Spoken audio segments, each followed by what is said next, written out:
ക്യാൻസറിനെതിരെ പൊരുതാനായി Calicut city service സഹകരണ ബാങ്കും MVR cancer സെന്ററും സംയുക്തമായി അവതരിപ്പിക്കുന്ന ക്യാൻസർ ചികിത്സാ സഹായ പദ്ധതിയാണ് മാസ് കെയർ. വാർത്തകൾ തുടരുന്നു. പേൾസ് അഗ്രോടെക് കോർപ്പറേഷൻ ലിമിറ്റഡ് നിക്ഷേപകരോട് സെബിയും കേന്ദ്ര സർക്കാരും നീതി നിഷേധമാണ് സ്വീകരിക്കുന്നതെന്ന് നിക്ഷേപകർ.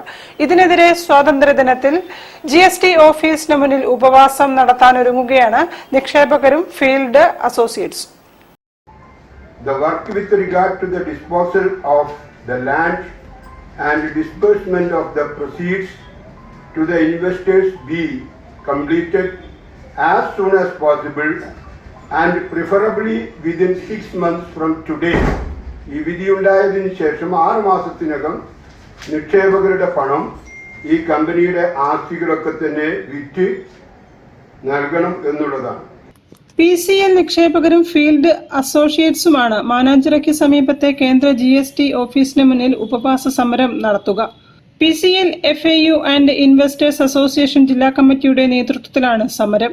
PCL ആസ്തികൾ സെബി ഏറ്റെടുത്ത് 12 വർഷം പിന്നിട്ടിട്ടും നിക്ഷേപകർക്ക് പണം തിരിച്ചു കിട്ടിയിട്ടില്ലെന്നും അർഹരായ നിക്ഷേപകരുടെ അപേക്ഷകൾ സെബി തള്ളുകയാണെന്നും അസോസിയേഷൻ സംസ്ഥാന ഭാരവാഹികളായ KD ഗോവിന്ദനും VR കുട്ടികൃഷ്ണനും പറഞ്ഞു.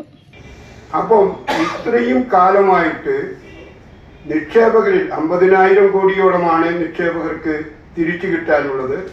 അതിൻ്റെ എത്രയോ ഇരട്ടി ഈ കമ്പനിയുടെ ആസ്തി CBI കണ്ടെത്തിയിട്ടുണ്ട്, സെബി കണ്ടെത്തിയിട്ടുണ്ട്, ലോധ കമ്മിറ്റിയും കണ്ടെത്തിയിട്ടുണ്ട്. അപ്പം അത് തിരിച്ചു നൽകുന്നതിന് വേണ്ടി ഉള്ള പ്രവർത്തനത്തിൽ സെബി കുറ്റകരമായിട്ടുള്ള അനാസ്ഥയാണ് കാണിച്ചിട്ട് ഉള്ളത്. News bureau, Kozhikode.